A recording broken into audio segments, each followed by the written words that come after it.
पुष्पकमल दाहालजी सबै कुरा छोडेर माओवादी जनयुद्ध छोडेर त्यसका कार्यकर्ता त्यसका घाइते छोडेर छोरीलाई माया गर्ने हो क्या।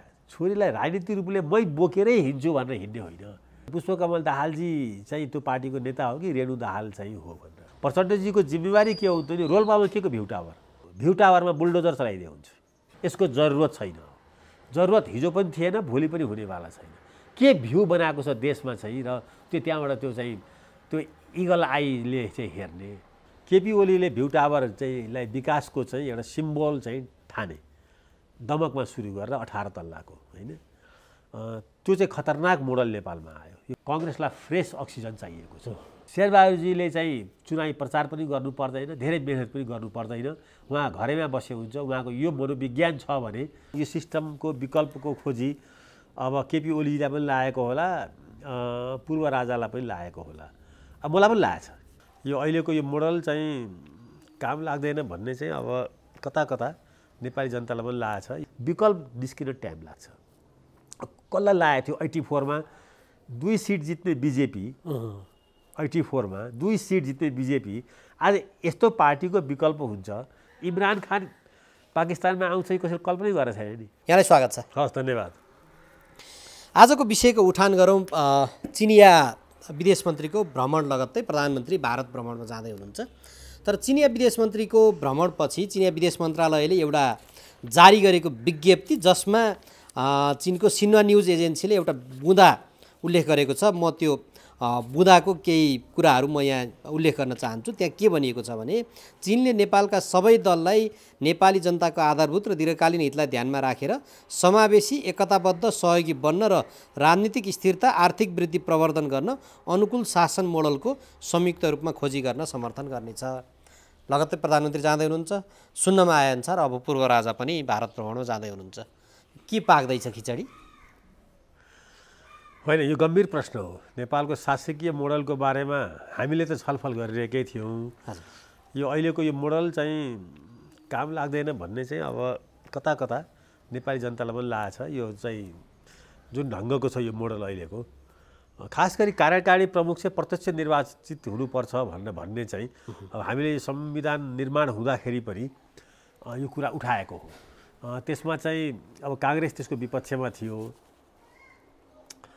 अब एमाले चाहिँ त्यसको चाहिँ प्रधानमन्त्रीको कार्यकारिणीको चाहिँ प्रत्यक्ष निर्वाचनको लागि पक्षमा थियो, तर उसले पनि त्यसमा खासै जोड दिएन। माओवादी त अब माओवादीको त कुनै राजनीतिक एजेन्डै यो देशमा अब जरुरतै ठानेको छैन। उसले जस्तो जस्तो आउँछ त्यस्तोमा बग्ने चाहिँ उसको अब एउटा स्वभाव चरित्र देखियो। तर अब यहाँभित्र कस्तो शासकीय स्वरूप चाहिन्छ भनेर भन्ने कुरा चाहिँ यो 17 सालपछि पनि चाहिँ एउटा डिबेट थियो र महेन्द्रले एउटा हावापानी माटो सुहाउँदो चाहिँ शासकीय स्वरूप भनेर पञ्चायती मोडल चाहिँ लिएर आएको हो होइन। त्यो 30 वर्ष चलो, काम लागेन। अब नेपालमा त्यस्तो नयाँ नयाँ चाहिँ विद्वान भाष्यकारहरू पनि छैनन् कि जसले चाहिँ नेपाली जनता, नेपाल देश, नेपालको इतिहास, नेपालको चाहिँ नेपालीपन सुहाउँदो एउटा शासकीय स्वरूप चाहिँ निर्माण गर्न सकुन्। त्यस्तो चाहिँ नेपालमा अहिलेसम्म कुनै चाहिँ भनौँ न एउटा चाहिँ राजनीतिक शास्त्री पनि जन्मेको छैन। चीनले यो कुरा चाहिँ बुझिरहेको छ भने चीनको शासकहरूले यहाँ पटक पटक आउँदा पटक पटक फेरिएको उसले चाहिँ प्रधानमन्त्रीहरू देख्दछ। यो कुरो मलाई एकजना भारतीय डिप्लोमेटले पनि चाहिँ धेरै अगाडि अहिले पनि भेट्दाखेरि कहिलेकाहीँ सुन्छु। यहाँ त कुनै पनि कुरा इनिसिएट गर्नै सकिँदैन। पार्टी पनि फेरिन्छन्, सत्ता पनि फेरिन्छ, गठबन्धन पनि फेरिन्छ। यहाँ चाहिँ अब राजकीय सत्ता चाहिँ या राज्यको यहाँको स्वरूप चाहिँ अब संसारले चाहिँ या त यो संसारले ठम्ब्याउनै सक्दैन अरे नेपालको। को लेफ्ट हो, को सेन्टर लेफ्ट हो, को चाहिँ डेमोक्रेट्स हो, को रिपब्लिक हो, को चाहिँ राइटिस्ट हो होइन, को अल्ट्रा लेफ्टिस्ट हो। नेपालमा चाहिँ छुट्याउनु पर्यो र यो 5-7-10 वर्षको चाहिँ पार्टीहरूको चरित्रलाई चाहिँ हेऱ्यो भने चाहिँ मान्छेलाई रिङ्गटै लाग्छ। यहाँ अब माओवादी के हो आज? राइटिस्ट हो कि लेफ्टिस्ट हो कि अल्ट्रा लेफ्टिस्ट हो कि के कारणले त्यो के हो? एमाले के हो? काङ्ग्रेस के हो? सोसलिस्ट हो कि लेफ्टिस्ट हो कि सेन्ट्रिस्ट पार्टी हो कि के हो? यो शैलजाजी सधैँ यो मध्यमार्गी पार्टी हो, यसको चाहिँ भविष्य छ भन्नुहुन्थ्यो एउटा उहाँ चाहिँ धेरै यस्तो कुरामा सतर्क हुनुहुन्थ्यो कि चाहिँ यसको मध्यमार्गी चाहिँ एउटा जुन चाहिँ चरित्र छ यसमा कुनै किसिमको अब यता र उताबाट प्रेसर नआओस् भनेर चाहिँ शैलजा आचार्य चाहिँ बडो त्यसलाई चाहिँ त्यसमा बडो उहाँ चाहिँ गम्भीर हुनुहुन्थ्यो। अब त्यस्तो मान्छे पनि काङ्ग्रेसमा पनि छैन। कम्युनिस्टहरूको त अब भताभुङ्गे पारा छ होइन। अब एमाले र माओवादीमा के फरक छ होइन। त्यस्तै चाहिँ किसान पार्टी र चाहिँ के अरे रोहितको मजदुर किसान पार्टी र जनमोर्चामा के फरक छ। अब सबैलाई अङ्कमाल गरेकै देखिन्छ सत्तामा बस्नलाई चाहिँ। यो देखेर नेपालमा चाहिँ त्यसले गर्दा सत्ता पनि सधैँ अस्थिर छ। अब यो पहिला चाइनाले नेपालको राजनीतिक सत्तालाई चाहिँ हजुर खासै गम्भीरतापूर्वक लिएको थिएन। उसको लागि राजा थियो, त्यो थाई शक्ति थियो, राजासँग डिल गरेपछि नेपालमा जे पनि हुन्थ्यो। अब यता आइकन उसले आफ्नो चाहिँ थाई शक्ति या थाई मित्र चाहिँ कम्युनिस्ट पार्टीलाई बनाउनु चाहिँ खोजेको देखिन्छ। अब कुन पार्टीलाई बनाउने, कहिले प्रचण्डलाई समातो एमाले फुत्किन्छ, एमालेलाई समातो प्रचण्ड फुत्किन्छन्, कहिले माधवलाई समात्यो झलनाथ फुत्किन्छन्। अब उनीहरूको होला उनीहरूको चाहिँ अब कहिले एउटा प्रधानमन्त्रीसँग कुरा गरेर चाहिँ बेजिङ पुग्नु पाएको छैन, यहाँ अर्को प्राइम मिनिस्टर भइसक्छन्। नेपालको राजनीतिक पार्टी र यसका नेताहरूको चरित्र चाहिँ संसारले बुझिन सक्नु नै छ वास्तवमा। अब किन यस्तो छ कस्तो यस्तो छ त्यो हामीले सल्टाउने हो। अब चीनले चाहिँ एउटा शासकीय स्वरूपको साझा प्रयत्नबाट खोजी गर्ने जुन भनेको छ त्यो मलाई लाग्छ उसको पछाडिको नियत चाहिँ सफा बुझ्दाखेरि चाहिँ हामी चाहिँ ले दुःख पायौँ तिमीहरूको यो देशको चाहिँ राजनीतिक चाहिँ अवस्था देखेर होइन, सत्ताको चरित्र देखेर। अब हामी हस्तक्षेप गर्छौँ तिमीहरू। उसले पक्कै पनि वन मोडल सिस्टममा चाहिँ जानको लागि यो गरेको होइन जुन आफ्नो देशमा छ। फेरि अर्को सत्य कुरा पनि हो हेर्नुहोस्, संसारमा अहिले चाइना मोडल चाहिँ पोलिटिकल मोडल चाहिँ धेरैको आकर्षणको केन्द्र छ। म केही वर्ष अगाडि यो रिसेन्ट होइन 5-7 वर्ष अगाडि म युरोप गएको थिएँ। हजुर त्यहाँका पत्र पत्रिका जो अङ्ग्रेजीमा निस्किन्थेन् मैले चाहिँ पढ्ने अवसर पाउँथेँ, म किनेर पढ्थेँ। त्यतिखेर चाइनाको चाहिँ विकासलाई लिएर, पोलिटिकल स्टेबिलिटीलाई लिएर, त्यहाँको चाइनाको समृद्धिलाई लिएर टर्कीमा, इटालीमा, अस्ट्रियामा, यतातिर के अरे चाहिँ हङ्गरीमा, चेक रिपब्लिकमा चाहिँ एडिटोरियलहरू सम्पादकीयहरू आउँथ्यो। म इस्टर्न ब्लकमा पोस्ट कम्युनिस्ट चाहिँ के कस्तो छ भनेर चाहिँ त्यो पनि हेरौँ घुमफिर पनि हुन्छ भनेर गएको थिएँ 1-2 महिनाको लागि, एक महिना प्लस भनौँ 1.5 महिनाको लागि। त्यहाँको चाहिँ त्यो पत्र पत्रिकामा चाहिँ चिनिया मोडल चाहिँ को बारेमा काफी डिबेट थियो, कफी हाउसहरूमा पनि थियो। अब नेपालमा त्यस्तो किसिमको डिबेटहरू सुरु भएको छैन। चाइनिज मोडलमा या जुन छ नि अहिले वान पार्टी सिस्टम क्यापिटलिस्ट चाहिँ इकोनोमी, चाइना त एउटा युनिक कन्ट्री हो नि होइन। नेपालमा अब उसले खोजेको चाहिँ उसले अब यो नेपालको राजनीतिक दलहरूलाई दबाब दिएको पनि जस्तो लाग्छ मलाई के तिमीहरूसँग के डिल गर्ने, तिमीहरूको चाहिँ पोलिटिकल सिस्टमै ठिक छैन। त्यसै कारणले अब हामी खोजिदिन्छौँ या तिमीहरू खोज या हामी खोजिदिन्छौँ, तर यस्तो खोज जुन चाहिँ नेपालमा समावेशी होस्, सबैको अट्ने खालको होस् भनेर वार्निङ बेल त लाग्यो। अब यो रुसी राष्ट्रपतिको चीन भ्रमणको क्रममा चाहिँ 14 फेब्रुअरी 2022मा जुन विज्ञप्ति जारी भयो त्यसमा पश्चिमी मुलुकले अपनाएको शासन प्रणालीमाथि उनीहरूले प्रश्न उठाएको रहेछ र त्यस लगत्तै अमेरिकाले यो तिब्बत सपोर्ट ऐन पनि पारित गर्यो। अब अहिले पश्चिमी मुलुकको शासन प्रणालीमाथि उसले प्रश्न उठाउनु भन्नुको अर्थ हाम्रो मोडल ठिक छ यसमा जाउँ भन्ने खालको कतै त्यो सङ्केत सिनारियो र साझेदार मुलुकहरू अथवा आफूले भूमिका खेल्न सक्ने मुलुकहरूमा त्यसतर्फ लिएर जानलाई भूमिका खेल्न त लाग्यो होइन। अब हेर्नु चीन र रुस आज दुईटै अटोक्रेटिक शासनमा छन्। एक व्यक्तिको शासन छ भनौँ, त्यहाँ चाहिँ पार्टी त होला तर त्यो डेमोक्रेटिक होइन। रुसमा कहिले पनि डेमोक्रेटिक चाहिँ कल्चर भ्यालु लिबरल भ्यालु छैन। रुस अब चाहिँ कस्तो देश हो भने धेरै अब म पुरानो जान्न होइन, रुसको उत्पत्ति कहाँबाट भयो या युक्रेनको रुसमा के महत्त्व छ त्यतातिर म जान्न। रुसमा 3वटा चाहिँ रिसेन्ट भनौँ न यता आधुनिक रुसमा चाहिँ 3टा शासन देखियो। एउटा मङ्गोलहरूले शासन गरे रुसमा, मङ्गोलहरूले शासन गर्दाखेरि चाहिँ रुस चाहिँ झन्डै जङ्गलीपनामा पुगेको थियो। मङ्गोलहरूलाई चाहिँ पिटर द ग्रेट भन्ने एउटा त्यहाँ महान शासक आउँछन् जसले चाहिँ स्थापना गरेको राजतन्त्रले फेरि अब एकातिर मङ्गोल शासन हुन्छ हैन, उनीहरू चाहिँ अब उनीहरूलाई चाहिँ अब यिनीहरूले चाहिँ पिटर द ग्रेट या चाहिँ त्यहाँको राजतन्त्र जसलाई चाहिँ जार भनिन्थ्यो के रोमानोज चाहिँ राजतन्त्र हो त्यहाँको, तिनले चाहिँ झन्डै चाहिँ 500-600 वर्ष शासन गर्यो होइन। उनीहरू पनि चाहिँ कस्तो शासक भयो भने पश्चिम युरोपमा आएको परिवर्तनहरू जुन थियो नि, पश्चिम युरोपमा के परिवर्तन आयो भन्दा पुनर्जागरण आयो, पश्चिम युरोपमा चाहिँ इन्लाइटमेन्ट आयो, साइन्टिफिक इन्भेन्सन आयो, धर्म राज्यबाट चाहिँ छुट्टियो होइन। अनि त्यसपछि बिस्तारै बिस्तारै के आयो भने चाहिँ डेमोक्रेसी आयो, एडल्फ फ्रेन्चाइज आयो, त्यसपछि फेरि बिस्तारै बिस्तारै चाहिँ मानवतावादको चाहिँ एउटा चाहिँ लाइन आयो र उनीहरूले चाहिँ संसारमा चाहिँ के छ भन्दाखेरि चाहिँ एक ढङ्गले आज त्यही चाहिँ आज लास्ट 500 इयर्स भयो यो मोटामोटी रूपमा। अब त्यहाँ ठुल्ठुला क्रान्ति भए पोलिटिकल सिस्टम चेन्ज गर्नको लागि, ग्लोरियस रेभोल्युसन भयो के अरे बेलायतमा, फ्रेन्च क्रान्ति भयो यता फ्रान्समा, उता अमेरिकामा त्योभन्दा पहिले इन्डिपेन्डेन्स मुभमेन्ट भइसकेको हुन्छ। त्यो सबैलाई जोडेर के भन्छ भने यसले एउटा जुन पोलिटिकल सिस्टम बनायो, यसलाई इकोनोमिक सिस्टम बनायो र यसैले एउटा नयाँ समाजको सिर्जना गर्यो, यसले संसारलाई आजको दिनसम्म शासन गर्यो यो आइडियोलोजीबाट। अब यो आइडियोलोजीमा चाहिँ अब भोल्टेयरहरू थिए, मोन्टेस्क्यूहरू थिए, यी सबै कुराहरूले चाहिँ यिनीहरूलाई चाहिँ गाइड गर्यो। खास गरी फ्रेन्च र चाहिँ जर्मन फिलोसफरहरूले आजको यो 500 वर्षको संसारलाई चाहिँ स्थापित गरे होइन।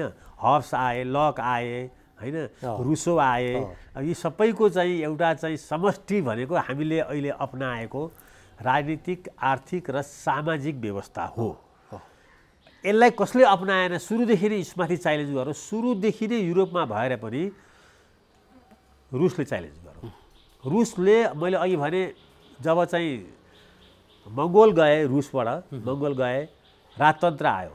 त्यो राजतन्त्रको कामै के थियो भन्दाखेरि चाहिँ रुसको राजतन्त्रको होइन, त्यो लास्ट चाहिँ निकोलस द्वितीय भन्ने राजतन्त्र त्यहाँबाट गयो। त्यो राजतन्त्र जानुभन्दा अगाडिसम्म के थियो भने पश्चिम युरोपमा बगेको हावा, यो कुन हावा भने चाहिँ यो इन्लाइटमेन्टको हावा, रिनेसाको हावा, एडल्फ फ्रेन्चाइजको हावा, रिप्रेजेन्टेटिभ गभर्मेन्टको हावा, सेकुलरिजमको हावा, यी सबै हावालाई चाहिँ रोक्नको लागि रुसको चाहिँ जारशाहीले चाहिँ सधैँ काम गर्यो। तर दुर्भाग्य रुसको के भइदियो भने यो त रोको रुसले, यो भ्यालु यो कल्चर त रोको। तर त्यही पश्चिम युरोपमा एउटा यहुदी चाहिँ पृष्ठभूमि भएको मान्छेले एउटा यस्तो विचार लिएर आयो जुन विचारले फेरि रुसलाई गाँजिदियो। त्यो हो कार्ल मार्क्स। कार्ल मार्क्स चाहिँ जर्मनीमा, फ्रान्समा बसे, त्यहाँबाट भागेर चाहिँ बेलायत गए। उनले कार्ल मार्क्सले एउटा कम्युनिस्ट मेनिफेस्टो लेखे र उनको विश्वास चाहिँ केमा थियो भने चाहिँ ती देशहरू जो चाहिँ औद्योगिक रूपले चाहिँ सम्पन्न छन् त्यहाँ चाहिँ लेबरको एक्सप्लोइटेसन हुन्छ। लेबरको एक्सप्लोइटेसन भइसकेपछि त्यहाँ चाहिँ क्यापिटलिस्ट विरुद्धमा चाहिँ एउटा लेबरको चाहिँ जसलाई उनले चाहिँ प्रोलेटेरिएट भन्छन्, प्रोलेटेरिएटको चाहिँ एउटा विद्रोह हुन्छ र अन्ततगतमा सत्ता चाहिँ त्यही लेबरको हुन्छ जुन लेबरलाई चाहिँ उनले कम्युनिस्ट लेबर या प्रोलेटेरिएट लेबर भने र विश्वको चाहिँ सबै सर्वहाराको शासन हुन्छ भनेर कार्ल मार्क्सले ल्याए। अब पश्चिमको औद्योगिक रूपमा विकसित राष्ट्रहरू इङ्ल्यान्ड, जर्मनी, फ्रान्सतिर चाहिँ त्यो चाहिँ जुन ढङ्गको चाहिँ उनको चाहिँ अब एउटा म्याथमेटिकल्ली चाहिँ कार्ल मार्क्सले गरेको विश्वास थियो त्यो क्रान्ति भएन। क्रान्ति कहाँ भइदियो भन्दाखेरि चाहिँ जारशाही भएको रुसमा चाहिँ कम्युनिस्ट क्रान्ति हो 1917मा र त्यहाँ चाहिँ के छ भने लेनिनले सत्ता कब्जा गरे। अब त्यसपछि फेरि 70 वर्ष त्यही चल्यो। 70 वर्ष 1989सम्म 70 वर्षसम्म त्यो चल्यो। अर्कोतिर चाइनामा पनि के भएको छ भनेर भन्दाखेरि चाहिँ माओसेतुङले 1950मा शासन लिएदेखिको आजसम्म कति वर्ष भयो? 70-72 वर्ष भयो। त्यहाँ पनि वान पार्टी सिस्टम चलिरहेको छ, कम्युनिस्ट पार्टीको। हजुर। रुसमा फेरि डिक्लाइन गर्छ। त्यो डिक्लाइन गरेर बिचमा 8 वर्ष चाहिँ एल्सिनको चाहिँ शासन आउँछ। त्यसलाई चाहिँ अब एक ढङ्गको असफल चाहिँ पार्लियामेन्ट्री सिस्टम त्यसलाई भन्दा हुन्छ, त्यसलाई डेमोक्रेटिक सिस्टम भन्दा पनि हुन्छ। तर त्यसले डेलिभरी गर्न नसकेपछि फेरि पुटिनको अभ्युदय हुन्छ र पुटिनको चाहिँ अटोक्रेटिक शासन सुरु हुन्छ। अहिले सी जिनपिङको अहिले संसारको अनि अब यो दुईवटा देश एकै ठाउँमा आउन खोज्दैछन् हजुर र यिनीहरूले ग्लोबली एउटा नयाँ पोलिटिकल सिस्टम चाहिँ हामी पनि चाहिँ अब निर्यात गर्छु भनेर चाहिँ भन्दैछन्। रुस एक्लैको चाहिँ सैनिक शक्ति, आर्थिक शक्ति, भनौँ न अर्को चाहिँ सांस्कृतिक शक्तिले त्यो सम्भव छैन, त्यो सम्भवै छैन। तर रुससँग अहिले चाहिँ युक्रेन पोस्ट युक्रेन चाहिँ जोडिन पुगेको को भन्दाखेरि चाहिँ चाइना, रुस, अहिले अझ बर्मादेखि लिएर नर्थ कोरियादेखि लिएर अब कता कता चाहिँ यी सबैहरू चाहिँ जोडिएर एउटा ढङ्गको ग्लोबल अर्डरमा हाम्रो भूमिका हुनुपर्छ, यो पृथ्वीको व्यवस्थापनमा हाम्रो भूमिका हुनुपर्छ र चीनले त्यसलाई लिड गर्नुपर्छ। त्यसमा पोलिटिकल सिस्टम पनि अब चाहिँ एउटा डिबेटमा आएको छ। यहाँ मात्रै होइन, ल्याटिन अमेरिकामा, अफ्रिकामा, युरोपमा सर्वत्र यो डिबेट छ। अब यो डिबेटले झन् चाहिँ महत्त्व किन पाएको छ भने नेपालको जस्तो हजुर डेमोक्रेटिक शासनले, यहाँको डेमोक्रेटिक शासनबाट यहाँको जनता सन्तुष्ट छैन, यसको विकल्प छ। यसमा नि सर जस्तो हिजोको दिनमा जति बेला नेपालका यी कम्युनिस्ट पार्टीहरू एक हुँदाखेरि 50 वर्ष शासन गर्छौँ भन्थे, त्यति बेला अहिले तपाईँले भन्नुभएको जस्तो ती मोडलहरू आउँछ कि भन्ने खालको एक किसिमको डर पनि थियो। तर अब आजको दिनमा त्यो पनि अवस्था रहेन, यिनीहरूले त्यो पनि लिएर जान सकेनन्, आफै टुटबुट भएर छिन्नभिन्न अवस्थामा पुगे। त्यसो भएपछि अहिले के भन्न थालेका छन् भने केपी शर्मा ओली राजासँग मिलेर गम्भीर योजना बनाउँदैछन्, बङ्करमा बसेर सल्लाह गर्दैछन् भन्ने खालका जुन अभिव्यक्तिहरू सुनिन्छ, यो समग्र परिदृश्य र अहिलेको यो घटनाक्रमले कतै त्यो घटनाक्रम फेरि पुरानै तर्फ त गइराखेको छैन भन्ने सङ्केत गर्दैन र? होइन, पुरानोमा जाँदैन। कुनै पनि समाज चाहिँ समाज विज्ञान पनि पछाडि फर्किन सक्दैन, फर्केको इतिहास छैन। फर्कियो भने दुर्भाग्य हुन्छ त्यो, होइन। त्यस्तै राजनीतिक विज्ञान पनि के छ भन्दाखेरि चाहिँ होला यो सिस्टमको विकल्पको खोजी अब केपी ओलीलाई पनि लागेको होला, पूर्व राजालाई पनि लागेको होला, अब मलाई पनि लागेको छ यो यसरी चल्दैन भन्ने त लाग्न सक्छ। तर म जब यसको विकल्प देख्दिनँ भने यसलाई चलाउनु पर्छ भनेर पनि म भन्दछु। यसको विकल्प झन् खतरनाक छ भने अब हामीले के हेऱ्यौँ त? हामीले पनि त हेऱ्यौँ नि। हामीले एक परिवारको जानीय शासन 107 वर्ष हेऱ्यौँ, होइन। हामीले चाहिँ फेरि चाहिँ एक परिवारलाई चाहिँ हटाएर अर्को एउटा परिवार राजशाही आएर पनि हामीले हेऱ्यौँ, प्रत्यक्ष राजाबाट पनि हेऱ्यौँ, त्यो पनि हेऱ्यौँ नि।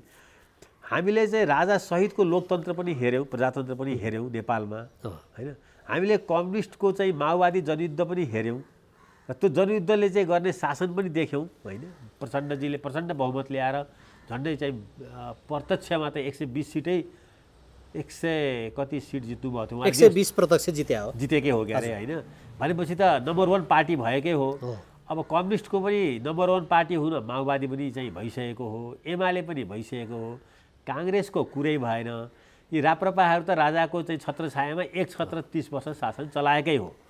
अब परिवारवाद पनि हेरियो, वंशसत्ता पनि हेरियो, कम्युनिस्ट पार्टी पनि हेरियो। आखिरमा कहाँनिर के त्रुटि छ भन्दा सिस्टममा त्रुटि हो कि?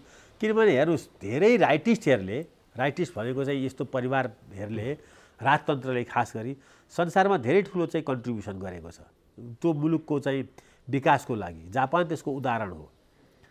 संसारमा राइटिस्टहरूले चाहिँ थुप्रै चाहिँ किसिमले चाहिँ मुलुकको आर्थिक फड्गो मार्नको लागि जग बसाएका छन्। नेपाल एउटा यस्तो देश हो यहाँ हरेक प्रयोग चाहिँ असफल भइरहेको छ, थुप्रै प्रयोग असफल भएको छ। अब त्यसको पछाडिको कारण हाम्रो राजनीतिक नेताहरूको चाहिँ मनोविश्लेषण नेपालमा हुने गरेको छैन। यहाँ चाहिँ पोलिटिकल साइको एनालाइसिस गर्ने मान्छेहरू छैनन्। हाम्रा नेताहरू किन यस्तो छन्? जस्तो भनौँ, अब उदाहरणको लागि अब धेरै पर नजाउँ, फेरि धेरै पर जाँदा धेरै ठुलो समस्या हुन्छ। अब बिपी कोइरालाले पनि 2/3 बचाउन सक्नु भएन। बिपी कोइरालाले नसकेको हो कि राजाको महत्त्वाकांक्षा जाएको हो, त्यो आफ्नो ठाउँमा छ। तर बिपी कोइरालाले 2/3 त पाएको हो नि, होइन। त्यसको सुरक्षा गर्ने जिम्मेवारी बिपी कोइरालाकै हो नि। राजाको महत्त्वाकांक्षा जागो भने चाहिँ पहिलासँग राजालाई ठिक पार्ने काम पनि उहाँकै थियो होला, होइन। नेपालको सेनाको चरित्रलाई परिवर्तन गर्नुपर्ने पहिलो एजेन्डा थियो कि त्यतिखेर 15 सालमा? उहाँले पछि त त्यो रियलाइज गर्नुभएको छ। पछि उहाँले लेख्नुभएको छ कि यो सेना चाहिँ कहिले पनि चाहिँ डेमोक्रेसीको सेना हुन सक्दैन। हामीले मध्यमवर्गीय परिवारबाट चाहिँ सेनामा केही युवाहरूलाई भर्न सकेको भए सायद चाहिँ तत्कालीन राजा महेन्द्रले कु गर्ने थिएनन् कि भनेर उहाँले लेख्नु भएको छ पछि त्यति बेलाको परिस्थितिमा। तर अहिले 72 पछि पनि त जोगाउन त सकेको तर होइन। अब त्यो मात्रै पनि चाहिँ इतिहासको चाहिँ एउटा पाटो होइन। अर्को पाटो त केपी ओलीजी जो कम्युनिस्ट पार्टीको झन्डै 2/3 चाहिँ सरकार थियो, यो पनि उहाँले जोगाउन सक्नु भएन। फेरि यो उहाँलाई जोगाउन नदिनुको लागि काङ्ग्रेसले कुनै सक्रियता पनि देखाएको थिएन, कुनै अन्तर्राष्ट्रिय सक्रियता पनि थिएन, राजा पनि थिएनन्, राजा पनि छैनन्, सेना पनि चुप बसेको थियो। होइन, सेना सहयोगी थियो। त्यसकारणले सेनाको बारेमा नेपालमा भनिएका कुराहरू मिथ रहेछन्, एउटा भ्रम रहेछ। सेना आजसम्म नेपालमा डाइरेक्टली चाहिँ शासन म गर्छु भनेर आएको छैन नि। कि उसलाई राजाले चाहिँ मिसयुज गरेका छन्, होइन? यसो हेर्दाखेरि 17 सालमा, होइन? या चाहिँ के छ भने अहिले चाहिँ अब केपी ओलीलाई हटाउनुको लागि कम्युनिस्ट सरकार आयो, यसले चाहिँ हाम्रो चाहिँ अब भोलि चाहिँ सबै कुरा सिद्ध्याउँछ कि भन्ने डरले सेनाले आफ्नो रक्षाको लागि पनि अगाडि आएको होइन। सेनाले पनि जति पटक पनि नेपालमा सत्ताको चाहिँ हस्तान्तरण भएको छ त्यो पिसफुल्ली नै भएको छ नि। सेनाको भूमिका त्यसमा 0 छ, देखिने गरी 0 छ। भित्र के छ त्यो हामीलाई थाहा छैन, होइन? भित्र के छ कस्तो छ त्यो चाहिँ एउटा चाहिँ हाइपोथेसिसहरू चाहिँ त्यसको बारेमा छुट्टै कुरा गर्न सकिएला। एउटा हाइपोथेसिस माधव कुमार नेपालले बङ्करभित्र बसेर बनाए, बालुवाटारमा अथवा सेनाका चिफ र केपी शर्मा ओली प्रधानमन्त्री हुँदाखेरि छलफल गरे भन्नेमा सेनाको तत्कालीन चिफले यसमा आपत्ति पनि जनाएको छ। भनेको त्यहाँ गतिविधिहरू जे हुन्थ्यो त्यो बाहिर त आएको थिएन, मुछिएको थिएन। तर फेरि पछि प्रचण्डले के भन्यो भने यो भारत र चीन दुवैलाई कम्फर्टेबल सरकार पनि भने। खेलो चाहिँ कसले त्यसो भने यहाँ सबै हेर्दाखेरि? अनि यस्तो हेर्नुहोस्, हाम्रो नेताहरूमा चाहिँ के छ भने अब खास गरी जुनसुकै पार्टीको, म यस्तो काङ्ग्रेस कम्युनिस्ट दुइटै भन्दिनँ, यी चाहिँ आन्दोलन त गर्न सक्ने देखियो, होइन? अब सङ्घर्ष पनि गर्न सक्ने देखियो। यिनीहरूसँग राजकीय क्षमता चाहिँ छैन, कसैमा पनि देखिएन, कसैमा पनि। खास गरी 46 सालपछि यता मैले चाहिँ प्रधानमन्त्री भएर यसले चाहिँ मुलुकलाई चाहिँ चेन्ज गर्छ र यो चाहिँ सबैको प्रधानमन्त्री हो भन्ने कुरा चाहिँ यहाँ स्थापित हुन सकेको छैन। प्रधानमन्त्री हुने कसको भनेर भन्दाखेरि पार्टीको। अहिले शेरबहादुर प्राइम मिनिस्टर छन्, होइन? अब यो मुलुकको प्रधानमन्त्री हुनु पर्यो नि, काङ्ग्रेसकै हुन सकेको छैन, होइन? काङ्ग्रेसकै मात्रै पनि भइदिए हुन्थ्यो, त्यो पनि छैन। त त्यसले के हुन्छ भने समाज चाहिँ बाँडिन्छ र समाजको दबाबबाट जसले पनि खेलिदिन्छ। जस्तो केपी ओलीजी चाहिँ प्रधानमन्त्री हुनुभयो, उहाँ यो मुलुकको प्रधानमन्त्री हुने भन्दा पनि पहिला सुरु त आफ्नै समग्र पार्टीको हुन सक्नु भएन। तब न माधव नेपाल र प्रचण्ड रिसायो होला, होइन? शेरबहादुरजीले बरु सहयोग गरिरहनु भएकै थियो। त्यस कारणले प्रधानमन्त्री हुँदा जुन उचाइबाट चाहिँ मुलुकलाई ड्राइभ गर्नुपर्छ, लिड गर्नुपर्छ, फ्रन्ट लाइनमा आएर मुलुकको अर्थतन्त्रलाई, मुलुकको चाहिँ राजनीतिलाई, मुलुकको भू राजनीतिलाई, मुलुकको समाज विज्ञानलाई, मुलुकको विकासलाई जुन फ्रन्ट लाइनमा आएर प्राइम मिनिस्टरले ड्राइभ गर्नुपर्छ नि, त्यो ड्राइभ गर्न बिर्सिएर चाहिँ प्रधानमन्त्रीहरू के भइदिन्छन् भने पार्टीको एउटा गुटको एउटा गिरोहको नेता भइदिन्छन्। त्यहाँ उनीहरूको त्यसलाई चाहिँ प्लिज गरेर, त्यसलाई खुसी पारेर आफ्नो कुर्सी चाहिँ जोगाउनतिर लाग्दछन्। अब अहिले ठ्याक्कै त्यस्तै भयो। अब अहिले के भयो भने अब नेपाली काङ्ग्रेसकै बैठकमा हेर्ने हो भने प्रधानमन्त्री स्वयंले मैले बाल जितेको छु, गठबन्धन नगरी त हुँदैन भन्ने उहाँको फरक प्रतिक्रिया छ। गठबन्धन पनि त्यो जित्ने प्रयोजनको लागि, त्यहाँ देश बनाउने प्रयोजनहरू, त्यहाँ एजेन्डा छैन। भाषणबाजी हेरियो भने जुनसुकै पार्टीका जुनसुकै नेताको एक्लै अर्कालाई खुइल्याउने मात्र छ। चुनाव आउँदैछ, हामी यो मोडलले यसरी अगाडि लान्छौँ भन्ने त्यहाँ कुनै पनि सुनिँदैन। त्यसो हुँदा यो हाम्रो त्यही भएर यो शासकीय मोडलमा नै प्रश्न उठ्या हो कि भन्ने पनि प्रश्न बाहिर स्वाभाविक हो। यो उठ्नुपर्छ, शासकीय मोडलमा प्रश्न उठ्नुपर्छ। यस्तो शासकीय मोडल जहाँ चाहिँ अहिले भनौँ न अब नेपाली काङ्ग्रेसको सभापति र मुलुकको प्रधानमन्त्री, यसमा चाहिँ उहाँको यो अहिलेको उहाँको अभिव्यक्तिहरू, यद्यपि उहाँको केन्द्रीय कार्य समितिले गरेको निर्णय चाहिँ राम्रो छ। के छ भन्दाखेरि चाहिँ आवश्यकता अनुसार स्थानीय निकायहरूले तालमेल गर्नेछन् भन्ने छ।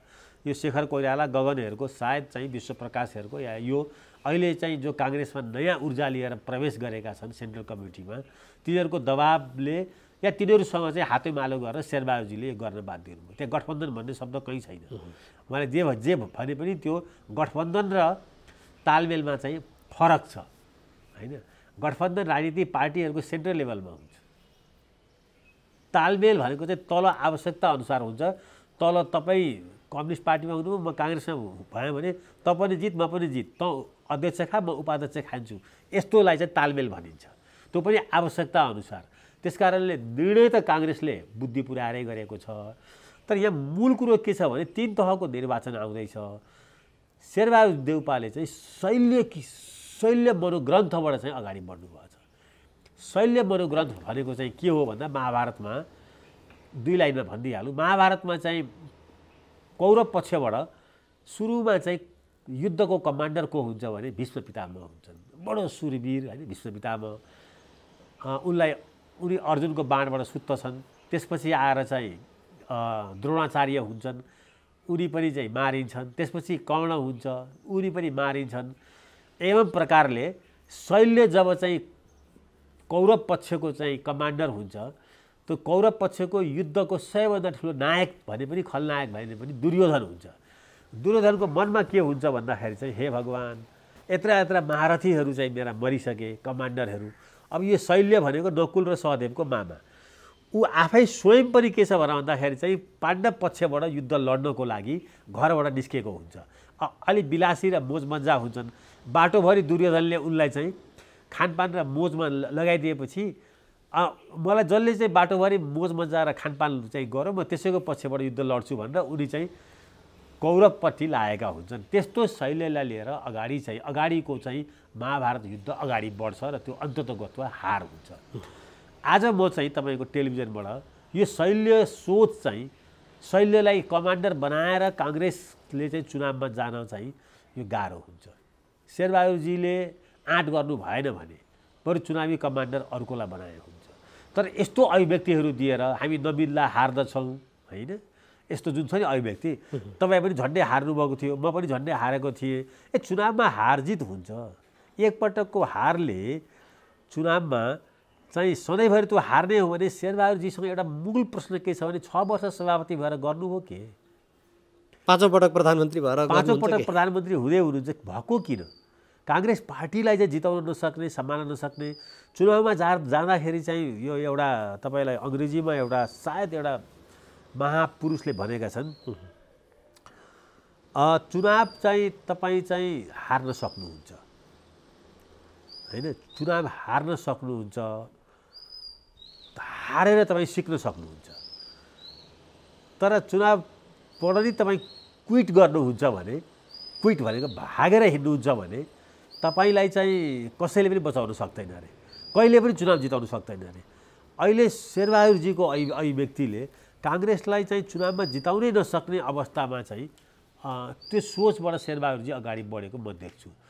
गठबन्धन रहने नरहने कुरा यो सेकेन्डरी कुरा हो। तर कमान्डर चाहिँ के हुनुपर्छ भने बिपी कोइराला, गणेशमान र कृष्णप्रसाद भट्टराईले जब नेपालमा जनसङ्ग्रह हुँदै थियो हामी 95%ले जित्छु भनेर चाहिँ भन्नुभएको थियो। हामी हार्यौँ, डेमोक्रेटिक चाहिँ एउटा मुभमेन्ट हार्यो त्यतिखेर। तर नेताहरूले चाहिँ टुडी खेलमा उभिएर जनमत सङ्ग्रह जस्तो कुरा पनि, डेमोक्रेसी चाहिन्छ र चाहिँदैन भन्ने कुरामा पनि, चाहिँदैन भन्ने कुरामा कहीँ भोट झर्छ यो त जितिहालिन्छ नि भन्नुभयो। हार्दाखेरि पनि भन्ने त्यसरी हो, नेताको बोलीमा ऊर्जा, उत्साह, उमङ्ग हुनुपर्छ। हामी हार्छौँ, हामीलाई कम्युनिस्टको चाहिँ बैशाखी चाहिन्छ, हामीले हिजो पनि हारेको हो, यस्तो अभिव्यक्तिहरू एउटा नेताले, खास गरी चाहिँ शेरबहादुरजी जस्तो नेता जसले चाहिँ यत्रो चुनाव जितेर आउनु भएको छ, यस्तो अभिव्यक्तिहरूले उहाँमा यो बुढेसकालको लक्षण, शैल्य प्रवृत्ति होइन चाहिँ देखियो। ठिकै भन्नुभएको छ उहाँले। उहाँ जस्तो कमान्डर भएर, जस्तो चाहिँ शैल्य कमान्डर भएर चाहिँ थाहा थियो उसलाई कि म चुनावमा म युद्ध हार्दैछु भनेर थाहा थियो। दुर्योधनलाई सबभन्दा प्रष्ट के थाहा थियो भने अब त म जित्ने चान्सै छैन, तर पनि लड्नु त छ, मैदान छोडेर भाग्नु छैन होइन। आज ठिक चाहिँ काङ्ग्रेसको चाहिँ नेतृत्वको यस्ता अभिव्यक्तिहरूले, मैले फेरि जोड्दैछु, यद्यपि यस्तो भन्दै पनि काङ्ग्रेस रेस्क्यु भएको छ यसपालिको केन्द्रीय कार्य समितिको निर्णयले। यसमा इमान्दारितापूर्वक काङ्ग्रेस लाग्यो भने शेरबहादुरजीले चाहिँ चुनावी प्रचार पनि गर्नु पर्दैन, धेरै मेहनत पनि गर्नु पर्दैन, उहाँ घरैमा बसे हुन्छ। उहाँको यो मनोविज्ञान छ भने कहीँ कुनै किसिमले गठबन्धनमाथि नगरेको कारणले र तल अलिअलि तालमेल गरेको कारणले काङ्ग्रेस सबभन्दा ठुलो पार्टी हुन्छ र 700मा 500 ठाउँमा जित्न गइरहेको छ काङ्ग्रेस। यो त शेरबहादुरजीलाई थाहा हुनुपर्ने कुरा हो। भोलिको दिनमा प्रदेशको र केन्द्रको निर्वाचनमा कस्तो किसिमले जाने त्यो त्यतिखेर सोच्ने हो। अहिले 6-8 महिना बाँकी छ। तर अहिलेको जुन चुनाव छ ग्रास रुटको स्थानीय निकायको चुनावमा चाहिँ काङ्ग्रेसले कहीँ पनि अब चाहिँ कहीँ मलाई लाग्छ 753मा जुन पोलिटिकल युनिट छ 753 ठाउँमा चाहिँ के छ भने काङ्ग्रेसको जितको उपस्थिति हुन्छ। अहिलेको परिस्थिति चाहिँ अहिलेको ग्राउन्ड रियालिटी के छ भने 753 पोलिटिकल युनिटमा काङ्ग्रेसको चाहिँ सम्पूर्ण सफाया हुँदैन। बहुमतमा काङ्ग्रेस जित्छ। 753 मध्ये सबै ठाउँमा कहीँ एउटा वडा अध्यक्ष भए पनि काङ्ग्रेसको हुन्छ। खालि यसमा के छ भने शेरबहादुरजीले आवश्यकता अनुसारको जुन तालमेल छ नि त्यसको लागि ठिक ढङ्गले होमवर्क गर्नुभएको छ भने मलाई थाहा छ त्यो छैन भनेर त गर्नेहरूसँग सहयोग लिनुभयो भने काङ्ग्रेस चाहिँ यो पहिलोपल्ट हो। पहिलोपल्ट हो काङ्ग्रेसले केन्द्रीय कार्य समितिले ठिक शब्दले ठिक निर्णय गरेको छ। यसको ठिक कार्यान्वयन भयो भने काङ्ग्रेसले चिन्ता गर्नु पर्दैन। उहाँले काठमाडौँ बसे हुन्छ। काङ्ग्रेस जनले काङ्ग्रेसलाई ठुलो पार्टी बनाउँछन्। तर यति बेला देखिएको बाहिर के छ भने काङ्ग्रेसलाई माओवादीको चिन्ता, माओवादीमा प्रचण्डलाई छोरीको चिन्ता र सबभन्दा तारोको केन्द्रबिन्दु चाहिँ चितवन बनेको छ। अहिले प्रचण्ड पुत्री रेणु दाहाल हाम्रो परिवार यस्तो अवस्थामा हुँदाहुँदै पनि राजनीतिक रूपमा हामीले यत्रो योगदान गऱ्यौँ तर हामीलाई चाहिँ सम्पूर्ण हिसाबले चाहिँ खेदो खन्ने काम गरियो। त्यही चितवनमै पनि उहाँले गरेका काम कारबाही मैले यति गरेको छु भनेर रुँदै कराउँदै मिडियामा अन्तर्वार्ता दिँदै गरेको पनि देखियो। माओवादी र माओवादीका गतिविधि चाहिँ यति बेला तारोको केन्द्रमा किन परे जबकि गठबन्धन मिलेर एमालेलाई खेदिरहेका छन्? हेर्नुहोस्, राजनीति गर्ने मान्छेले ढङ्ग पुगाएन भने प्रचण्डको हालत हुन्छ। प्रचण्डजीले चाहिँ मैले यति विकास गरेँ उहाँले के जेबड ल्याएर विकास गर्नुभएको हो र कि यो देशको स्रोत र साधनलाई त्यहाँ लिएर जानुभएको हो? राष्ट्रिय स्तरको नेताले मैले सारा देशलाई छोडेर मैले मेरो छोरीलाई चाहिँ फेरि पनि यहाँ चाहिँ मेयर बनाउनुको लागि देशको स्रोत साधनलाई चाहिँ होइन स्न्याच गरेर त्यहाँ लिएर गएको छु, फेरि उसलाई टिकट पनि देऊ जिताऊ पनि भनेर यो एनजिओ हो एउटा चाहिँ राष्ट्रिय स्तरको पार्टीले होइन गमलामा फुलाएको फुल जस्तो होइन या खेती गरे जस्तो उहाँले चाहिँ त्यही एउटै खेती मात्रै गरेर बस्ने हो। पुष्पकमल दाहालजीले आफ्नो जुन चाहिँ इमेज थियो त्यो यस बिचमा धेरै तल झार्नुभयो र अब त हुँदा कस्तो भइसक्यो भने पुष्पकमल दाहालजी चाहिँ त्यो पार्टीको नेता हो कि रेणु दाहाल चाहिँ हो भनेर उहाँले मेयर भएर के काम गर्नुपर्छ के गर्नुभएको छैन भन्ने कुरा त त्यहाँको जनतालाई छोड्दै भइहाल्यो। पुष्पकमल दाहालजीले यसलाई स्टेक बनाउनु पर्ने कारण के छ मैले यो बुझिनँ। तपाईँलाई एउटा सन्दर्भ चाहिँ भनिदिइहालौँ होइन त्यो रेणु दाहाललाई लिएर सोच्दाखेरि गिरिजाप्रसाद कोइरालाले आफ्नो छोरीलाई उम्मेदवार बनाए सुनसरीबाट। त्यहाँ उहाँलाई चुनावी क्याम्पेनको लागि लिएर जाने कि नजाने भनेर चाहिँ धेरै ठुलो विवाद चल्यो। उहाँ अलिकति बिरामी हुनुहुन्थ्यो, बेला बेलामा अक्सिजन सिलिन्डरमा बस्नु पर्थ्यो।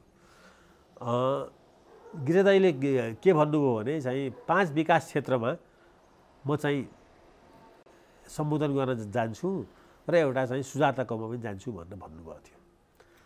गिरिजाप्रसाद कोइरालाको छेउछाउमा जो थिए त्यो मिल्दैन। तपाईँ कि 5 विकास क्षेत्रमा मात्रै जानुहोस् कि सुजाता कोइराला छोरी भएको कारण जानुहुन्छ भने त्यस्ता तपाईँका पार्टीमा लागेका चाहिँ मान्छे थुप्रै छोरीहरू तपाईँका छन् यहाँ, त्यो मिल्दैन भन्नु भने त्यो हामीले भन्यौँ। मलाई पनि उहाँले बोलाएर भन्नु 5 विकास क्षेत्रमा आमसभा गर्दैछु तिमीले अलिकति तयारी गरेर पूर्वाञ्चलमा गइदेऊ भनेर भन्नुभयो। बोलाएर भन्नुभयो गङ्गालाल हस्पिटलमा। यो छोरीको बारेमा पनि मसँग कुरा भयो थियो उहाँको। मैले पनि उहाँलाई चाहिँ भने ठिक छ तपाईँ चाहिँ फेरि त्यो तपाईँको जुन अहिलेको जुन तपाईँको इमेज छ यो सुहाउँदो छ त यो कुरो तपाईँ चाहिँ एउटा परिवारवादको मोहमा चाहिँ फस्नुभयो, छोरीको मोहमा फस्नुभयो भनेर चाहिँ तपाईँलाई भोलि अरू देशभरिका काङ्ग्रेसीहरूले चाहिँ यो उमेरमा यो अवस्थामा यत्रो ठुलो महान काम गरेर चाहिँ लगायो भने के हुन्छ? आज पुष्पकमल दाहालजीको बारेमा चाहिँ पुष्पकमल दाहालजी सबै कुरा छोडेर माओवादी जनयुद्ध छोडेर त्यसका कार्यकर्ता त्यसका घाइते छोडेर छोरीलाई माया गर्ने हो क्या। छोरीलाई राजनीतिक रूपले मै बोकेरै हिँड्छु भनेर हिँड्ने होइन। बोकेर हिँड्न माओवादीले टिकट दिएर मेयरमा उठायो भइहाल्यो नि। त्यहाँ किन काङ्ग्रेससँग चाहिँ 5 वर्ष काम गरिसकेपछि उनको कामको चाहिँ परीक्षण हुन्छ नि। त्यहाँ 5 वर्ष काम गर्दाखेरि चाहिँ काम राम्रो गरेको छ भने जनताले भोट दिन्छन्, सङ्गठन राम्रो गरेको छ भने सङ्गठनले उनलाई जिताउँछ होइन। अब काङ्ग्रेससँग किन बैशाखी लिनुभयो? के अरे काङ्ग्रेसको बैशाखी किन चाहियो? 5-5 वर्ष काम गरेर पनि बैशाखी टेक्नुपर्छ भने त पक्कै त्यहाँ राम्रो काम भएको छैन। फेरि छोरीको राजनीतिलाई छोरीलाई एकपल्ट स्थापित गर्न पो यसो सहयोग पनि गर्छन्। घरिघरि चाहिँ राष्ट्रिय स्तरको नेताले छोरीलाई मात्रै बोकेर हिँड्दा छ है। त्यो अभ्यास त हिजो पनि थियो नि, गिरिजाप्रसाद कोइरालाले माधव कुमार नेपालको सरकारमा सुजाता कोइरालाकै नेतृत्वमा पठाउनु भएको हो नि त। त्यसलाई राम्रो कसैले मान्दैन नि त। गिरिजाप्रसाद कोइरालाकै चाहिँ टिमले पनि त्यसलाई चाहिँ सुशील कोइरालाले त्यसपछि गिरिजाप्रसाद कोइरालासँग महिनौँ दिन भेट्नु भएन। काङ्ग्रेसभित्र त्यसको प्रोटेस्ट काफी जोडले भयो नि। मलाई थाहा छैन माओवादीमा हुन्छ कि हुँदैन। गिरिजाप्रसाद कोइरालाको त्यो निर्णय चाहिँ गलत थियो भन्ने कुरा चाहिँ गिरिजाप्रसाद कोइरालाकै छेउछाउको मान्छेहरूले चाहिँ उहाँसँग असहमति राखे। धेरै किसिमले काङ्ग्रेसको त्यो कारणले काङ्ग्रेसको विधान चेन्ज भएको छ। आजको चाहिँ काङ्ग्रेसको विधान आएको यसको पछाडि गिरिजाप्रसाद कोइरालाको त्यो मिस्टेक चाहिँ उहाँ चाहिँ छोरी मोहमा भोलि चाहिँ कसै गरी पनि चाहिँ अगाडि बढ्नुभयो भने गाह्रो हुन्छ भनेर त्यसपछि काङ्ग्रेसको विधानै चाहिँ आजको जुन विधान छ सभापतिलाई अप्ठ्यारो पार्ने विधान, त्यो विधान आउनुपर्ने मूल कारण पनि त्यही हो। त्यस कारणले के हुन्छ भने एउटा डेमोक्रेटिक पार्टीमा लिडर कहिलेकाहीँ अटोक्रेटिक हुनु खोज्छ, तर त्यसको त्यो इनबिल्ट सिस्टमले त्यसलाई चेक गर्छ। माओवादीमा त्यो देखिएन नि, जस्तो चाहिँ चाइनामा र रुसमा देखिँदैन। अहिले आज पुटिनलाई कसैले रोक्नै सक्दैन, चाइनामा सी जिनपिङलाई कसैले रोक्न सक्दैन होइन। त्यति हुँदाहुँदै पनि उनीहरूकोमा देश विकासको मोडल तय भयो होइन। देशले त गति लियो नि त त्यहाँ। हेर्नुहोस्, फेरि यो विकास र राजनीतिको एजेन्डा फेरि छुट्टै कुरा हो। फेरि यसको विषय मात्रै फेरि अर्को तपाईँको 1 घन्टा अर्को दिन यसमा डेमोक्रेसीले देशको विकास गर्छ कि गर्दैन, अटोक्रेटिकले गर्छ कि राम्ररी, संसारमा सबै एक्जाम्पल भेटिन्छ क्या। अमेरिका किन विकास भयो त सबैभन्दा? किनभने डेमोक्रेसी छ। डेमोक्रेसी भएर पनि इन्डिया चाहिँ चाइनाभन्दा किन अविकसित भयो यो पनि डिबेट गर्न सकिन्छ होइन। जापान चाहिँ किन चाहिँ राजतन्त्रमै विकसित भयो यो पनि डिबेट गर्न सकिन्छ। नेपालमा सबै प्रयोग हुँदाखेरि पनि किन यो विकास सन्मुख पनि हुन सकिरहेको छैन? संसारको सबैभन्दा गरिब राष्ट्र भइरहेको छ, यो पनि सकिन्छ गर्न। हो, अब यसैमा नि जस्तो हाम्रो यहाँनिर पछिल्लो 5 वर्ष, अब यो अहिले त चुनावको मुखमा नि छौँ, यो प्रश्न सान्दर्भिक पनि हुन्छ। अहिले पछिल्लो 5 वर्षमा हामीले हेरियो भनेदेखि 17 अर्ब यो चालु आर्थिक वर्षमा 117वटा भ्यू टावर बन्दै रहेछन्। यी महानगरमा, काठमाडौँ महानगरमा यो 29 तलाको भ्यू टावर बन्दै रहेछ। विभिन्न देशभरको देखिहाल्यो। त्यो भ्यू टावरबाट बाटोमा बच्चा जन्माउँदै गरेका महिलाहरू, तुइन लिएर किताब लिएर तुइनबाट जबरजस्ती पढ्न जान गर्दै गरेका ती विद्यार्थीहरू, त्यहाँको स्थानीय सरकारले, जबकि हामी समाजवादी अर्थव्यवस्था भन्छौँ के भन्छौँ, यस्ता कुरामा किन देखेन र त्यो भ्यू टावर चाहिँ जहाँ अग्लो डाँडो छ त्यहीँनिर लगेर खडा गरियो? यो एउटा मान्छेको सनक हो। हेर्नुहोस्, त्यो सनक भनेको चाहिँ केपी ओली हो। केपी ओलीले भ्यू टावर चाहिँलाई विकासको चाहिँ एउटा सिम्बल चाहिँ ठाने, दमकमा सुरु गरेर 18 तल्लाको होइन। त्यो चाहिँ खतरनाक मोडल नेपालमा आयो। यो खतरनाक चाहिँ राज्य स्रोतको पैसाबाट स्कुल, हेल्थ पोस्टहरू, यत्रो कोरोनाको महामारीमा हामी चाहिँ कति भिखमङ्गा भइरहेकै छौँ होइन। अहिले पनि हाम्रो चेत खुलेको छैन। अहिले पनि नेपालमा अहिले तपाईँ घुम्नुभयो भने म तपाईँले भन्नुभएको ठाउँहरू त्यो सबै पत्रिकामा आएका चाहिँ कुराहरूको म त्यही ठाउँमा पैदल हिँडेको छु। पैदल मोरलेस नेपालको पहाडमा म पैदल हिँड्दाखेरि या तराईमा त अब म जन्मे हुर्केँ देख्दाखेरि चाहिँ नेपालमा आज त्यो भ्यू टावरमा बुल्डोजर चलाइदिएको हुन्छ। त्यो चिजलाई जति निरुत्साहित र चाहिँ त्यसलाई चाहिँ हतोत्साही गर्यो, त्यसपछि मात्रै नेपालमा यो फेन्सी प्रोजेक्टहरू जो छ, फेन्सी भन्छु म यसलाई, यो सो कल्ड चाहिँ के छ भने 5 स्टार चाहिँ एउटा कल्चरमा बस्ने मान्छेहरूको दिमागबाट निस्केको यो रोग हो। यसमाथि चाहिँ कति पैसा खर्च भयो त्यो नसोच्ने, यसमाथि सकिन्छ भने कुनै कम्युनिस्ट पार्टीमा आँट छ भने या कुनै समाजवादी पार्टीमा आँट छ भने त्यसलाई बुल्डोजर चलाएर बिगार्दै हुन्छ। यसको जरुरत छैन। जरुरत हिजो पनि थिएन, भोलि पनि हुनेवाला छैन। के भ्यू बनाएको छ देशमा चाहिँ र त्यो त्यहाँबाट त्यो चाहिँ त्यो इगल आईले चाहिँ हेर्ने। पहिला देश बनाउन अनि पो हेर्ने। हामीले हेरेर देश विकास हुन्छ, विदेशी आएर देश हेर्नु पर्यो नि। विदेशी आएर देश हेर्दाखेरि चाहिँ ट्विन टावरमा केटाकेटीहरू लडिरहेका छन्, मरिरहेका छन्। आफ्नो देशको एउटा भूभागबाट अर्को भूभागमा जानलाई चाहिँ ट्विन चाहिँ चढ्नुपर्छ होइन। देशमा चाहिँ उत्पादनको नाममा शून्य हुन थालिसक्यो। अब यो विकासको यो मोडल चाहिँ यो चाहिँ के भन्छ, जेबिसी मोडल कि के भन्छ नि, त्यो एउटा छ नि, त्यो जहाँ पनि चाहिँ त्यो पहाड खन्ने यो मोडल र चाहिँ यो भ्यू टावर मोडल वास्तवमा यो दर्दनाक छ नेपालमा। नेपालमा यसले के देखाउँछ भने अब ओलीजीले यो सुरु गर्नुभयो, यो चाहिँ सबैभन्दा ठुलो दुर्भाग्य उहाँले। कम्युनिस्ट नेताहरूले यस्तो सुरु गर्छन् के। विचित्रको देश छ नि यो त। कम्युनिस्ट नेताहरूले भ्यू टावरबाट डेभलपमेन्टको चाहिँ आश गर्छन्, प्राइभेट कलेज र प्राइभेट स्कुलबाट चाहिँ नेपालको चाहिँ अब सामाजिक न्यायको खोजी गर्छन् होइन। अधिकांश चाहिँ प्राइभेट स्कुल प्राइभेट कलेजमा चाहिँ खोल्ने जति हेर्नुभयो भने नेपालमा कम्युनिस्ट छन्। मनमोहन चाहिँ मेडिकल कलेज खुल्छ यहाँ प्राइभेट सेक्टरबाट होइन, मनमोहनजीकै बदनाम गर्नको लागि। मतलब एउटा कहीँ न कहीँ आफ्नो चाहिँ एउटा आदर्श सिद्धान्तसँग मिनिमम रूपमा आज चाहिँ पब्लिक स्कुल र पब्लिक हेल्थ पोस्टहरूलाई कम्युनिस्ट शासनले चाहिँ रिफर्म गर्नको लागि अगाडि आएर यो भ्यू टावर जस्ता कुराहरू चाहिँ बनाउनलाई चाहिँ रोक्न सकेको भए, काङ्ग्रेसमा यस्तो अहिले शेरबहादुर देउपाले भ्यू टावर बनाउन थाल्यो भने काङ्ग्रेस चाहिँ रोक्न निस्किन्छ काङ्ग्रेसभित्रैबाट। काङ्ग्रेसमा यस्तो चाहिँ चल्दैन। नेताले गर्ने बित्तिकै चाहिँ त्यसलाई स्वीकार्नुपर्ने कुरा चाहिँ काङ्ग्रेसमा छैन। काङ्ग्रेसको एउटा सुन्दर पक्ष चाहिँ यो छ, त्यहाँ ओलीले जे गर्छन् त्यही हुन्छ। प्रचण्डजी सबैभन्दा ठुलो मालाको कल्चर 100 केजीको माला लाएर चाहिँ उहाँ हिँड्नुभयो। कहीँ गिरिजाप्रसाद कोइरालालाई 100 केजीको 50 केजीको माला देख्नुभयो होइन। त आखिरमा नेपालको कम्युनिस्टहरूले कस्तो नेपाल बनाउनु खोजेको, के को लागि राजनीति गरेको मैले बुझेको छैन। काङ्ग्रेस पनि चाहिँ दुलले नुहाएको छैन। काङ्ग्रेसका गभर्नेन्सका तमाम कमी कमजोरीहरू छन्। तर एउटा कुरा मैले के देखेको छु भने काङ्ग्रेस पार्टीभित्र चाहिँ नेतालाई चाहिँ तँ यसो गर्न पाउँदिनस् भन्ने चाहिँ प्रशस्तै किसिमको चाहिँ आवाज चाहिँ बिपी कोइरालालाई पनि थियो। बिपी कोइरालाले चाहिँ जेलबाट 25 सालमा छुटेपछि सशस्त्र क्रान्ति गर्छु भन्नुभयो र भारत गएर बस्नुभयो। कृष्णप्रसाद भट्टराईले तँ गर म त यहाँ बसेर सत्याग्रह गर्छु भन्नुभयो, उहाँ जानु भएन, त्यो छुट थियो नि। तर तपाईँ सिपी मैनालीको र चाहिँ खड्ग ओलीको या झलनाथको झगडा हेर्नुहोस् त। सामान्य झगडाले चाहिँ दुई किसिम पार्टीको यस्तो महासचिव जसले पार्टी बनायो, सिपी मैनालीलाई त त्यतिखेर त्यस्तो भन्थे नि, उसलाई निकाले बान प्रस्थान गरेको आजसम्म बान प्रस्थानै छन्।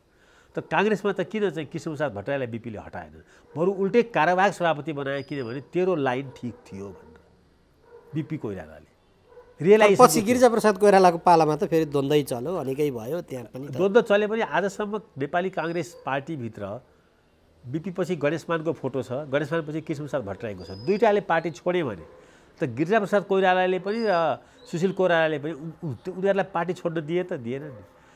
सारा काङ्ग्रेसको चुनावी क्याम्पेन आज पनि कुनै मञ्चमा ती दुईटाको फोटो नभए काङ्ग्रेस पूर्ण हुँदैन नि। त काङ्ग्रेस कल्चर हो नि। तपाईँ सिपी मैनालीको फोटो कहीँ देख्नुहुन्छ त्यहाँ अहिले चाहिँ खड्ग ओलीको बाहेक? किन उसले पार्टी बनाउनु दिएको होइन र? होला नि त, मलाई कुनै उसको पैरवी गर्नु छैन। तर कम्युनिस्ट कल्चर भनेको चाहिँ असाध्यै इन्टोलरेन्स, असहिष्णु नेपालमा। त्यसको चाहिँ पराकाष्ठा चाहिँ कसमा देखिन्छ भने ओलीजीमा देखिन्छ। यो भ्यू टावरको कल्चर त्यही हो। उहाँले बनाउनु भयो, अर्को कम्युनिस्टले नक्कल गऱ्यो, प्रचण्डजीलाई त्यहाँ पुग्नु परिहाल्यो। प्रचण्डजीको जिम्मेवारी के हुन्थ्यो नि? रोल्पामा के को भ्यू टावर? रोल्पामा हिजो कम्युन खडा गरेको होइन र भनेको, आज किन नगरेन त्यहाँ त होइन?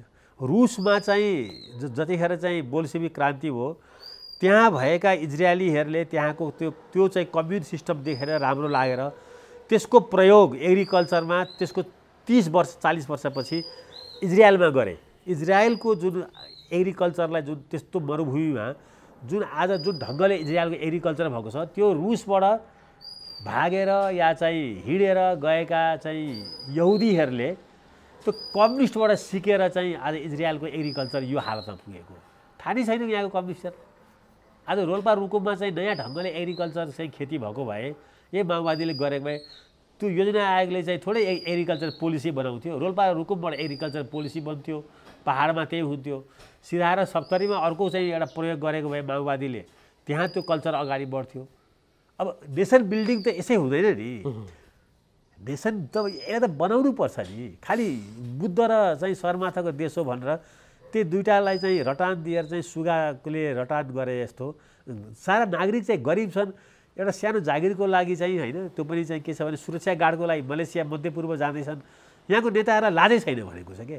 अब नेताहरू चाहिँ नक्कचरो भएर चाहिँ जे पनि गर्दा हुने रहेछ। आजको नेपालको स्थिति भनेको अब पोलिटिकल लिडर चाहिँ कम्प्लिट फेल्युर हो। म यो भन्दिनँ, कम्युनिस्ट मात्रै होइन, राप्रपा मात्रै होइन, कङ्ग्रेस पनि त्यतिकै जिम्मेवार छ। र कङ्ग्रेसको लिडरसिप पनि अहिले तत्काल अगाडि पनि अब सम्भावनाहरू धेरै देख्छु म कङ्ग्रेसको।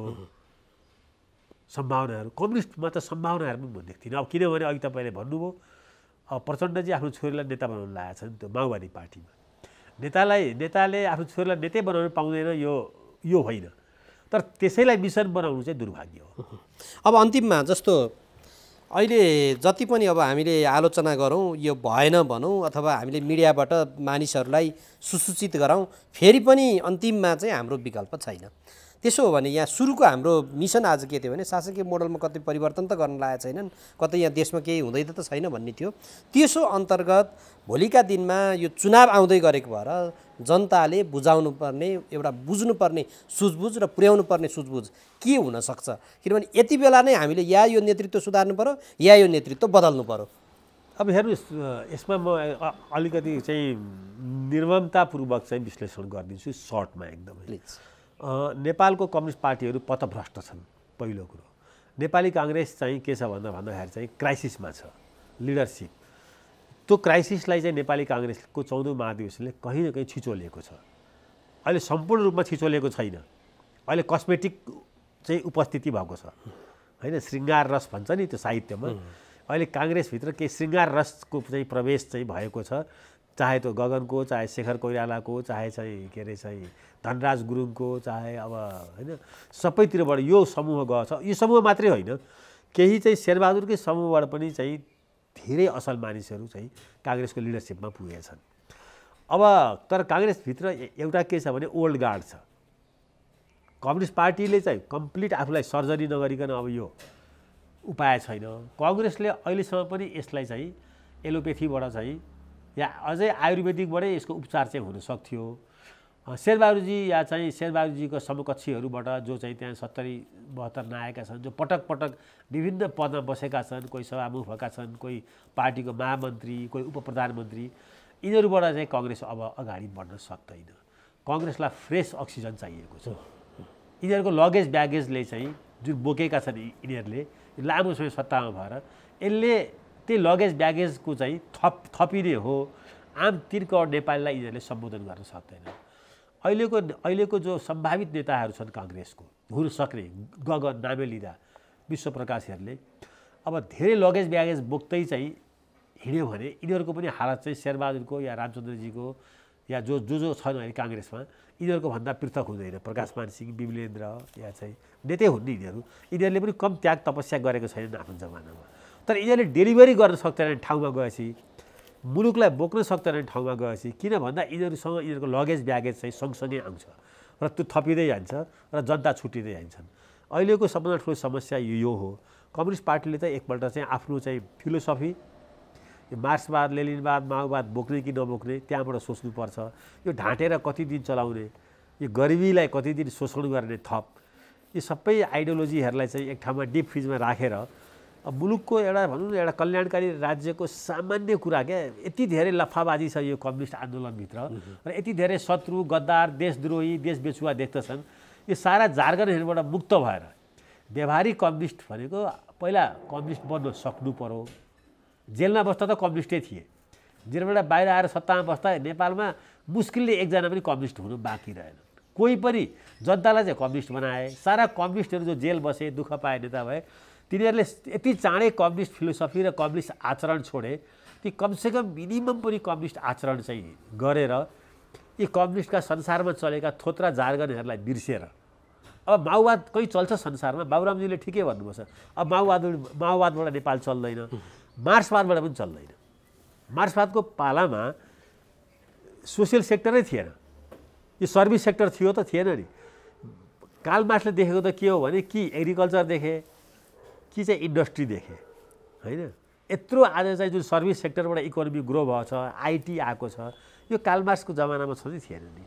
अनि उनले चाहिँ गरेको सारा चाहिँ राजनीतिक एनालाइसिसहरू, एक्सप्लोइटेसनका थ्योरीहरू, सरप्लस भ्यालुहरू, लेबरको प्रोलेटेरिएटको शासनहरू, त्यो त अब सिद्धिसक्यो नि हो। त्यसमा केही समाज विज्ञानका कुराहरू अहिले पनि केही सान्दर्भिक छन् होइन। एकले अर्कालाई एक्सप्लोइट गर्ला ओर्ला, त्यसमा हेर्नु, त्यसरी त कल्याणकारी राज्य आयो नि। त्यसैले त लेबरलाई एड्रेस गरेको कारणले गर्दा पश्चिमी युरोपमा चाहिँ कहिले पनि चाहिँ कम्युनिस्ट क्रान्ति भएन नि। जर्मनीमा भएन, इङ्ल्यान्डमा भएन। रुसमा किन भयो भन्दाखेरि चाहिँ रुसको कमजोर आर्थिक अवस्थाले गर्दा भयो। त्यस कारणले नेपालको पनि दुईटा कुरा, एउटा तपाईँले भन्नुभयो विकल्प यिनीहरूको छैन काङ्ग्रेस कम्युनिस्टको, विकल्प निस्किन टाइम लाग्छ।